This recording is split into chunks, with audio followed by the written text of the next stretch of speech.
Hello नमस्कार शुभ सकाळ मंडळी. ठरलं तर मगचा आज महा एपिसोड आहे. 13 एप्रिलचा भाग आपण बघणार आहोत. आज दामिनी आणि अर्जुन कोर्टात पहिल्यांदा एकमेकांसमोर येणार आहेत. आता कोणाचं पारडं जड ठरतंय हे बघण्यासाठी आजचा एपिसोड तर पूर्ण बघायलाच हवा. चला सुरुवात करूया आजच्या एपिसोडला.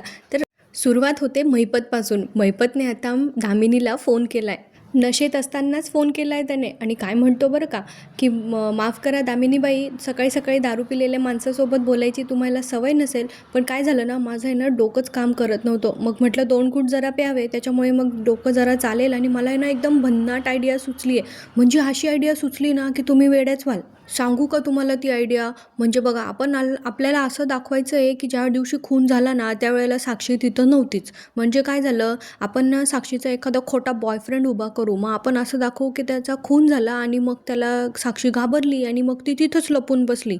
आणि तुम्ही बॉडी बिडीचं टेन्शन नका घेऊ बरं का, बॉड्या खूप आहेत आपल्याकडे. आणि मग आपल्याला सिद्ध करता येईल कोर्टात की साक्षी त्या दिवशी तिथं नव्हतीच. त्यावेळेला आता दामिनी चिडतात महिपतवर आणि मग म्हणतात, तुम्ही एवढे कमी शिकलेले असून एवढ्या माइंड ब्लॉकिंग आयडिया कशा येतात हो तुम्हाला? जास्त शिकलेले असतात तर माझ्या वकिलीवर गदा आली असती. त्यावेळेला आता महिपत म्हणतो, नाही नाही बाई, तुम्ही माझ्याशी नीट नाही बोलत आहे, तुम्ही मला टोमणा मारताय. तेव्हा दामिनी म्हणतात, अरे वा, म्हणजे दारू ढोसून सुद्धा सरकॅझम कळतंय तर तुम्हाला. मग का असे रद्दी आयडिया देऊन माझा वेळ खाताय? त्यावेळेला महिपत म्हणतो, रद्दी काय याच्यात देशमुखबाई? म्हणजे आपल्याला साक्षीला सोडवायचंच आहे ना, म्हणून मग आपल्याला ते दाखवायचंच आहे ना. त्यावेळेला आता दामिनी म्हणत असतात की ते माझं काम आहे आणि त्यासाठी मला माझं प्रेप करू द्या. त्यामुळे तुम्ही मला आता माझा वेळ खाऊ नका. फक्त एक काम करा की उद्या साक्षीला घरी घेऊन जाण्याची तयारी करा. म्हणजे आता इथे दामिनी देशमुख फार कॉन्फिडन्समध्ये आहे की त्या आज साक्षीला सोडवूनच राहणार आहे. महिपत म्हणतो, म्हणजे तुम्ही उद्याच्या उद्या साक्षीला सोडवणार आहे? मग आपण जंगी पार्टी करू, तुम्ही पण यायचं बरं का दामिनीबाई, तुमच्यामुळे शक्य होणार आहे. त्यावेळेला आता दामिनीला काही इंटरेस्ट नसतो त्याच्या पार्टीत आणि त्या म्हणतात, उरलेला आनंद तुमचा तुम्ही साजरा करा आणि मला माझं काम करू द्या. आता त्या फोन ठेवून देतात. आणि महिपत इथे त्याचं मद्यपान कंटिन्यू करतो आणि खुश असतो की उद्या त्याची लेक सुटणार आहे. खरंच साक्षी सुटणार का? आता पूर्ण एपिसोड तर बघावं लागेल, त्याशिवाय कसं कळणार. दुसरीकडे सायली अर्जुनची वाट बघतीये, कारण ती घरी आल्यानंतर तिचं आणि अर्जुनचं काही बोलणंच नाही झालंय अजून त्याबद्दल. त्यामुळे तिला असं वाटतंय की अर्जुनला काही पुरावा मिळाला असेल की नाही थिएटरच्या ऑफिसमध्ये. तेवढ्यात अर्जुन घरी पोहोचतो. म्हणजे सायली त्याला कॉल करणार असते पण अर्जुन तेवढ्यात पोहोचतो घरी. तर सायली त्याला विचारते की मी थिएटरमधून आल्यानंतर तुम्हाला ऑफिसमध्ये काही मिळालं का? तेव्हा अर्जुन सांगतो की आपल्याला जी शंका होती ती खरी ठरली आहे. त्या दिवसाचे मूव्ही तिकीट्स हे साक्षी शिकरेनेच काढलेले होते. मग आता सायलीच्या लक्षात येतं की त्या दिवशी अगदी सगळ्यांना सिनेमाला नेण्यापासून त्यानंतर प्रियाचं पोट दुखवणं आणि विलास आणि प्रियाने सोबत घरी येणं हे सगळं नाटक होतं हे आता सायलीच्या लक्षात आलंय. म्हणजे प्रियाला आश्रमात विलास काकांसोबत जाऊन काहीतरी शोधाशोध करायची असेल का, जेव्हा आम्ही सगळे तिथे नव्हतो, असा डाऊट पण आता सायलीला आलाय बरं का. आणि ती आता विचार करत असते, म्हणजे हे कधीपासून साक्षी आणि प्रियाचं प्लॅनिंग होतं? तेव्हा अर्जुन म्हणतो, आणि हे काही दिवसांपासून नाही तर काही आधीपासूनचं प्लॅनिंग होतं त्यांचं दोघांचं. त्यावेळेला सायली म्हणते, म्हणजे पैशांसाठी मधुभाऊंना प्रियाने फसवलं आणि आता रविराज काकांना पण ती फसवतीये, म्हणून तर तिने ती नोटीस पाठवली ना. तेव्हा अर्जुन विचारतो तिला, कसली नोटीस? तेव्हा सायली अर्जुनला मगाशी आलेली नोटीस दाखवते, ज्यात असं लिहिलेलं असतं की प्रियाच्या प्रायव्हसीवर गदा आणली म्हणून या दोघांना आता पुढे काही करता येणार नाही, म्हणजे तिची पर्सनल इन्फॉर्मेशन घेता येणार नाहीये असं अर्जुनला त्या आता नोटीसमधून कळतं. तेव्हा सायलीला वाईट वाटतं की हे सगळं तिच्यामुळे झालंय. म्हणजे तिने तो मोबाईल लपवला म्हणून प्रियाला ही संधी मिळाली आणि आता तिची कुठलीही पर्सनल इन्फॉर्मेशन अर्जुनला मिळणार नाहीये.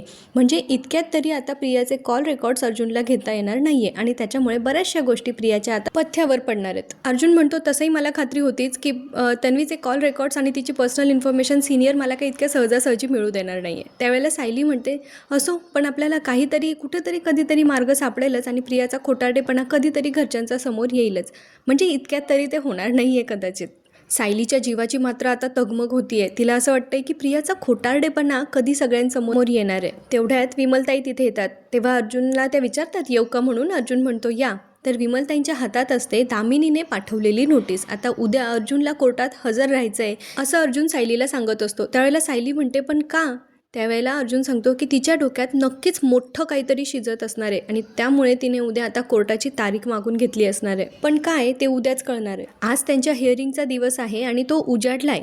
आता सकाळी सकाळी चैतन्य आलाय अर्जुनकडे आणि दोघेही आता जरा पॅनिक आहेत, जरा टेन्शनमध्ये आहेत. त्यावेळेला चैतन्य अर्जुनला म्हणत असतो की ही इतकी अनप्रेडिक्टेबल बाई आहे ना दामिनी देशमुख, आणि इतक्या अचानकपणे तिने कोर्टाची हिअरिंग लावली, इतकी अचानक नोटीस पाठवली. त्यावेळेला अर्जुन म्हणतो की हीच तिची स्टाईल आहे, आधी समोरच्याला गाफील ठेवायचं आणि मग अचानक बॉम्ब टाकायचा. मग चैतन्य म्हणतो पण आज नेमकं ती कोर्टात काय करणार आहे, काय सादर करणार आहे. त्यावर चैतन्य म्हणतो मला तर असं वाटतंय ना, ती कुठले तरी फेक पुरावे काढेल आणि कोर्टात हेच सिद्ध करेल की हा विलासचा खून मधुभाऊंनीच केलाय.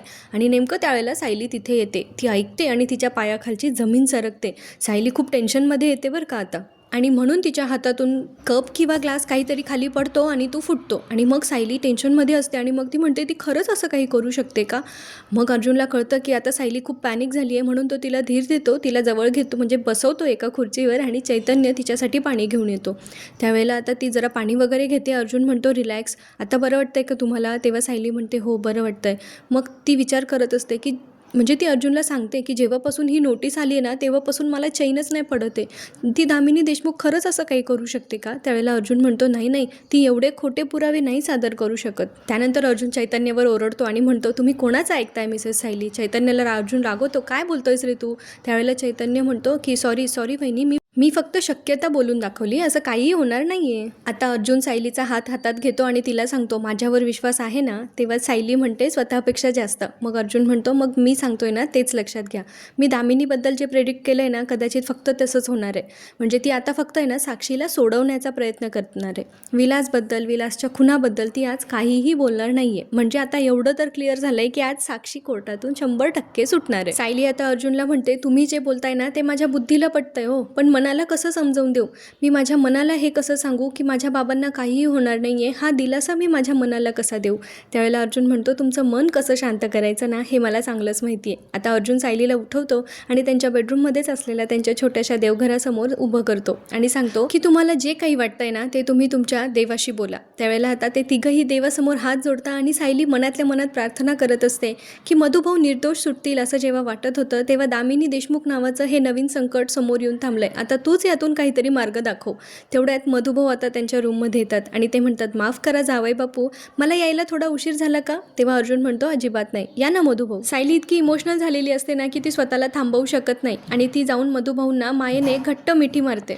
मधुभाऊ तिला म्हणतात ए साऊ बाळा काय झालं. तेव्हा सायली म्हणते काही नाही, सगळं ठीक होईल ना मधुभाऊ. तेव्हा मधुभाऊ सायलीला धीर देत म्हणत असतात अगं अर्थात माझी ही लेक आणि माझा हा जावई पहाडासारखा माझ्या मागे उभा असताना सगळं ठीकच होणार आहे. मी आता तुझ्या त्या कोर्टाच्या तारखांना घाबरत नाही बरं का. आता चैतन्य म्हणतो चला आपण निघूया का. तेव्हा अर्जुन म्हणतो हो आज खूप महत्त्वाचा दिवस आहे, आज कोर्टात कुठलीही चूक करून आपल्याला चालणार नाही आहे. अगदी कोर्टात उशिरा पोहोचण्याची चूकसुद्धा आपल्याला करता येणार नाही आहे. आणि आता ते सगळे कोर्टात जाण्यासाठी निघत असतात. सायली म्हणते की मी हे साफ करून येते, तुम्ही पुढे व्हा. पण अर्जुन म्हणतो विमलला सांगा ती करेल साफ. तेव्हा सायली म्हणते ठीक आहे मी पर्स घेऊन येते. आता ते सगळे निघालेत कोर्टात जाण्यासाठी. आणि फायनली आता आपल्याला कोर्टातले सीन बघायला मिळणार आहे. दामिनी देशमुख आधीच तिथे पोहोचलाय आणि त्यांच्या आधी रविराज आणि प्रिया पण तिथे पोहोचलेत. दामिनी जेव्हा पोहोचते तेव्हा तिचं लक्ष रविराजकडे जातं आणि ती विचारते ओळखलं का. त्यावेळेला रविराज म्हणतो हो पण भेटून बरेच दिवस झाले, पण तुमच्या सक्सेसबद्दल नेहमीच ऐकत असतो. त्यावेळेला दामिनी म्हणतं मी पण तुमच्या शिष्याबद्दल अर्जुन सुभेदारबद्दल नेहमीच ऐकत असते. आणि तेव्हा तिथे अर्जुन सुभेदारची एंट्री होते. आता सगळे पत्रकार त्यांना घेरून घेतात आणि म्हणतात की अर्जुन सुभेदार तुमचा आणि दामिनी देशमुखांचा पहिल्यांदा सामना होणार आहे, तर यावेळी तुम्हाला कसं वाटतंय. सायलीला हे सगळं जरा वेगळं वाटतं कारण दरवेळी येतात तेव्हा पत्रकार वगैरे नसतात ना, पण पत्रकारांच्या त्या प्रश्नाला अर्जुन एकदम आत्मविश्वासाने उत्तर देतो बरं का की काय असणार आहे भावना. दरवेळी कोर्टात कोणी ना कोणी अपोजिशन लॉयर असणारच ना, यावेळेला दामिनी देशमुख आहे एवढंच. त्यावेळी पत्रकार विचारतात की तुम्ही कधी कुठलीही केस नाही हरलेत आणि दामिनी देशमुख पण कधी कुठली केस नाही हरलेत, मग तुम्हाला काय वाटतं यावेळेला कोण जिंकणार आहे, कोण हरणार आहे. त्यावेळेला अर्जुन म्हणतो हरणार ऑफकोर्स दामिनी देशमुख आहे, कारण माझी बाजू सत्याची आहे आणि सत्य काही दिवस लपत असतं पण ते कधी हरत नसतं. त्यावेळी पत्रकार पुढचा प्रश्न विचारतात की आपली तत्त्व कधीही न बदलणारा वकील म्हणून तुमची ओळख आहे, ही ओळख दामिनी देशमुख बदलणार का. त्यावेळेला अर्जुन म्हणतो अजिबात नाही, मी माझी तत्त्व कधीच बदलत नाही आणि तत्त्व नसणाऱ्या व्यक्तींसाठी तर अजिबातच नाही. आणि त्यानंतर एक ड्रामॅटिक म्युझिक सुरू होतं, एक संघर्षमय म्युझिक सुरू होतं आणि अर्जुन आणि दामिनी देशमुख आमने सामने उभे राहतात कोर्टाच्या बाहेर. आणि त्यावेळेला दामिनी देशमुख अर्जुनसोबत हात मिळवणी करतात, म्हणजे हँडशेक करतात. फक्त दामिनी स्वतःची ओळख करून देतात, मी दामिनी देशमुख, आणि अर्जुन पण त्याची ओळख करून देतो, मी अर्जुन सुभेदार. त्यावेळेला दामिनी देशमुख अर्जुनला म्हणतात की आत्मविश्वास ढासळतोय का तुझा. त्यावेळेला अर्जुन म्हणतो अजिबात नाही, माझा आत्मविश्वास बघायचा असेल तर कोर्टात माझ्या विरुद्ध तुम्हाला लढावं लागेल. तेव्हा दामिनी देशमुख म्हणतात, ऑफकोर्स मी लढण्यासाठी आणि जिंकण्यासाठीच आली आहे. तेव्हा अर्जुन म्हणतो, ओ म्हणजे तुमची बाजू किती वीक आहे हे तुम्हाला माहितीच नाही आहे तर. तेव्हा दामिनी देशमुख म्हणतात, माझी बाजू वीक आहे की तुझ्याकडे बिनबुडाचे पुरावे हे कोर्टात गेल्यावर सिद्ध होईलच. आता आपण मी जिंकल्यावरच बोलू, चला येते असं म्हणून आता दामिनी तिथून निघत असतात. त्यावेळेला अर्जुन त्यांना आवाज देऊन सांगतो की ॲडव्होकेट दामिनी देशमुख, आत कोर्टात न मी जिंकणारे न तुम्ही. जिंकणार आहे ते फक्त सत्य, सत्य आणि सत्य. त्यावेळेला दामिनीचा चेहरा पहिल्यांदा मला पडल्यासारखा वाटलाय बरं का. आणि अर्जुन पण बरोबर ते कॅच करतो आणि मग म्हणतो, आत्मविश्वास ढासळतोय वाटतं तुमचा. पण नंतर दामिनी एक मिश्किल स्माईल देऊन आतमध्ये निघून जातात. यांचा हा युक्तिवादाचा हा पहिला ट्रेलर आहे बरं का. पुढे पुढे बघू अजून किती मज्जा येणार आहे. आत कोर्टातलं वातावरण तापलंय आता. साक्षी तिच्या त्या कैदींच्या साडीमध्ये तिकडे आरोपीच्या पिंजऱ्यात उभी असते आणि जज साहेब येतात. दामिनी आता स्वतःची ओळख करून देतात, मी ॲडव्होकेट दामिनी देशमुख. आणि त्यानंतर पवार वकिलांची NOC जी असते ती त्या आता जज साहेबांसमोर प्रस्तुत करतात आणि सांगतात की आजपासून साक्षी शिकरे यांचं वकीलपत्र मी घेतलं आहे. जज साहेब आता ते बघतात NOC आणि त्यानंतर दामिनी देशमुख यांना त्यांचं ओपनिंग स्टेटमेंट देण्याची परवानगी देतात. त्यावेळेला आता दामिनी पहिला बॉम्ब टाकणार असतात आणि त्या म्हणतात की माझी क्लायंट जी आहे साक्षी शिकरे हिच्यावर कोर्टाची दिशाभूल करण्याचा आरोप आहे. पण खरं तर साक्षी शिकरे हिचीच दिशाभूल झाली आहे. बापरे, हे काय आता नवीन. आत्तापर्यंत साक्षी शिकरे यांनी जे कोर्टात जे काही खोटं बोललं आहे, जे खोटे पुरावे सादर केलेत, हे सगळं त्यांनी अत्यंत दबावाखाली आणि नाईलाजाने केलं आहे. असे पुरावे तर मी कोर्टात सादर करेनच, पण तोपर्यंत माझी कोर्टाला विनंती आहे की साक्षी शिकरे यांना कोर्टात खोटं बोलण्याच्या आरोपातून मुक्त करण्यात यावं, अशी मी कोर्टाला विनंती करते.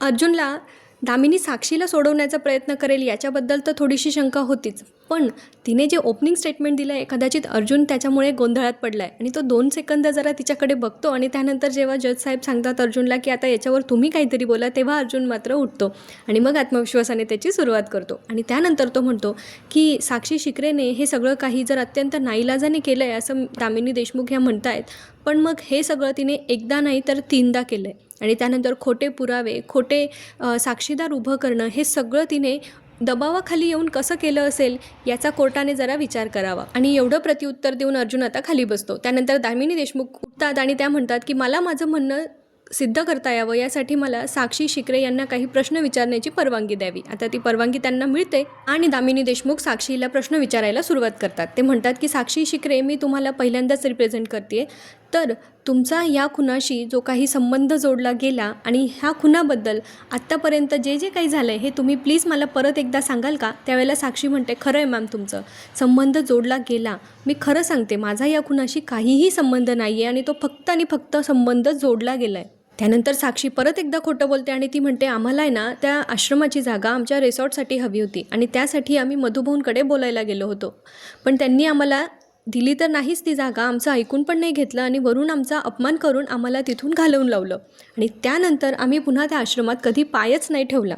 त्यानंतर आत्तापर्यंत झालेली सगळी स्टोरी साक्षी परत एकदा सांगायला लागते की कसं ती त्या रिसॉर्टमधून नंतर बाहेर गेली होती. त्यावेळेला तिने खोटा साक्षीदार उभा केला होता, ती मुलगी जी धुमाळ वस्तीकडे राहते, आणि त्यानंतर मग ती मुलगीने तिची साक्ष फिरवली होती की ती खोटं बोलली होती साक्षीच्या सांगण्यावरून. आणि मग साक्षीने परत एकदा नवीन साक्षीदार उभा केला होता की त्यावेळेला साक्षी कुठे होती हे सांगण्यासाठी, आणि तो म्हणजे अथर्व विचारे.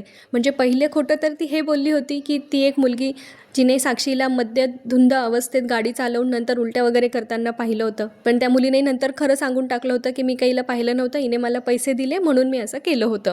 त्यानंतर दुसरा हे होतं साक्षीदार, ते म्हणजे अथर्व विचारे, तर तसा तर कोणी व्यक्ती नव्हताच आणि ते धडधडीत सिद्ध झालं होतं की साक्षीने कोर्टाची फसवणूक केली, त्यामुळे तिला ती शिक्षा झाली आहे. आता पुन्हा तेच खोटं ऐकून अर्जुन मात्र चिडतो आणि तो म्हणतो की युअर ऑनर, आत्तापर्यंत जे काही झालं आहे ते सगळं खोटं परत का बोलायला लावतायत आता ह्या दामिनी देशमुख त्यांच्या अशिलाला म्हणजे साक्षीला. त्यावेळेला त्या म्हणतात की काय होतं आहे ना, हे परत ऐकून तुमच्या लक्षात ज्या गोष्टी आलेल्या नाही आहेत ना त्या गोष्टी मला लक्षात आणून द्यायच्या आहे आणि म्हणून मी हे सगळं करते. आता अर्जुनचं जे ऑब्जेक्शन असतं ते ओव्हररूल केलं जातं. अर्जुन शांतपणे खाली बसतो. त्यावेळेला चैतन्य म्हणतो की तिला जे काही विचारायचं आहे ना ते विचारू दे, यातून असं काय फारसं वेगळं निघणार आहे. आता जे सिरियल नेहमी न चुकता बघता त्यांच्यासाठी हे थोडं परत होणार आहे, पण ना त्याच्यातून दामिनी देशमुखला काहीतरी सिद्ध करायचं आहे, म्हणून हे थोडा वेळ आपल्याला ऐकावं लागणार आहे. ऐका बरं का. आता दामिनी काय म्हणत असते की त्या दिवशी पहिलं खोटं तुम्ही हे बोललात की तुम्ही त्या दिवशी पूर्ण वेळ रिसॉर्टवर होतात, म्हणजे पूर्ण रात्र रिसॉर्टवर होतात. त्यानंतर तुम्ही हे खोटं बोललात की तुम्ही 2 तासासाठी बाहेर गेला होतात. त्यावेळेला अर्जुन ऑब्जेक्शन घेतो आणि म्हणतो की हे साक्षीने नाही सांगितलं, हे मी प्रूव्ह केलं आहे. त्यावेळेला दामिनी म्हणतात माय अपॉलॉजी, मी तुमचं क्रेडिट घेत नाही आहे. आणि मग नंतर त्या सांगतात की हो 2 तासासाठी साक्षी शिकरे बाहेर गेल्या होत्या, हे अर्जुन सुभेदार यांनी प्रूव्ह केलं होतं. त्यानंतर तुम्ही तिसरं खोटं असं बोलला होतात की तुम्ही त्या धुमाळ वस्तीकडे दिसला होतात आणि त्यासाठी तुम्ही खोटा साक्षीदार उभा केला होता. नंतर तुम्ही असं खोटं बोलला होतात की तुम्ही तुमच्या सावत्र भावाच्या फ्युनरलसाठी म्हणजे अंत्यविधीसाठी गेला होतात. म्हणजे त्या आहे ना परत साक्षी शिकरेला तुम्ही हे खोटं बोललात, तुम्ही ते खोटं बोललात असं सारखं सांगत असतात. त्यावेळेला आता आहे ना महिपतला असं वाटतं की ही बाई साक्षीच्या अशा खोटं बोलण्याच्या पताका का लावते. प्रियाला प्रश्न पडला आहे की ही नक्की साक्षीच्याच बाजूने लढते ना. तेव्हा ती तिच्या पप्पांना म्हणजे रविराजांना विचारते की ह्या नेहमी असं कसं बोलतायत म्हणजे नेमकं. त्यावेळेला रविराज म्हणतात की हिचे प्रश्न काही साधेसुधे दिसत नाही आहे, यामागे तिचा काहीतरी प्लॅन आहे. आणि इकडे चैतन्य म्हणत असतो की हिचं काय चाललं आहे नेमकं. त्यावेळेला अर्जुनला सगळं कळतं आहे बरं का तिचं काय चाललं आहे. तेव्हा अर्जुन म्हणतो आय न्यू इट, मी तुला सांगतो नंतर. आणि आता तिकडे त्याच्यानंतर दामिनी देशमुख साक्षीला म्हणतात की तुम्ही एवढं सगळं खोटं बोललायत, आता माझ्या प्रश्नाचं खरं अगदी खरं उत्तर द्यायचं. याआधी तुम्ही कोर्टात 3 वेळा खोटं बोललात. बोला उत्तर द्या मला, का खोटं बोललात. तर साक्षी जरा अडते, पण मग दामिनी म्हणतात सत्य बोलायला कशाला घाबरायचं, बोला. साक्षी पहिले म्हणत असते की मला आहे ना परत तेच विषय नको असं मी कोर्टात आधी सांगितलं आहे, कारण मला हे सगळं बोलण्याचा आहे ना ट्रॉमा होतो म्हणे. तेव्हा दामिनी म्हणतात खोटं बोलण्यात कसला आला आहे ट्रॉमा. बरं आता मी जे सांगते ना त्या प्रश्नाचं मला अगदी खरं उत्तर द्यायचं की तुम्ही आत्तापर्यंत कोर्टात 3 वेळा खोटं बोललात, हे खोटं तुम्ही का बोललात. त्यावेळेला आता साक्षी म्हणते कारण मला तसं खोटं बोलायला सांगितलं होतं. कुणी सांगितलं होतं तर म्हणे ॲडव्होकेट पवार यांनी मला खोटं बोलायला सांगितलं होतं. त्यावेळेला दामिनी देशमुख असं धक्का बसल्यासारखी ॲक्टिंग करतात आणि मग म्हणतात सॉरी मला ऐकायला नाही आलं, तुम्ही परत एकदा सांगाल का, कोणी खोटं बोलायला सांगितलं तुम्हाला. त्यावेळेला साक्षी सांगते की माझे ॲडव्होकेट पवार यांनी मला खोटं बोलायला सांगितलं होतं. त्यावेळेला दामिनी म्हणतात की असं का सांगितलं त्यांनी. तर साक्षी सांगते की माझे ॲडव्होकेट पवार जे होते त्यांनी सांगितलं होतं की मी जर सगळं खरं कोर्टात सांगून टाकलं ना तर अर्जुन सुभेदार माझा या केसशी खोटा संबंध जोडतील. आता साक्षीच्या ह्या स्टेटमेंटमुळे अर्जुन चिडून उठतो आणि मग म्हणतो ऑब्जेक्शन मिलॉर्ड, मी साक्षी शिकरे कोर्टाची दिशाभूल करताय आणि कुठल्याही पुराव्याशिवाय त्या माझ्यावर आरोप करू शकत नाही. आणि त्यांचं ते ऑब्जेक्शन कोर्ट सस्टेन करतं. तेव्हा साक्षी म्हणते की मॅम मी निर्दोष आहे हो, मी काही नाही केलं आहे, त्यामुळे ना मला फक्त याच्यातून निर्दोष सुटायचं होतं. तर माझ्या वकिलांनी मला जसं सांगितलं तसं मी वागत गेले. म्हणजे ज्या वेळेला त्यांनी जे खोटं बोलायला सांगितलं तसं मी बोलले. त्यांनी मला सांगितलं की आज तू हे बोल आणि मी ते बोलले.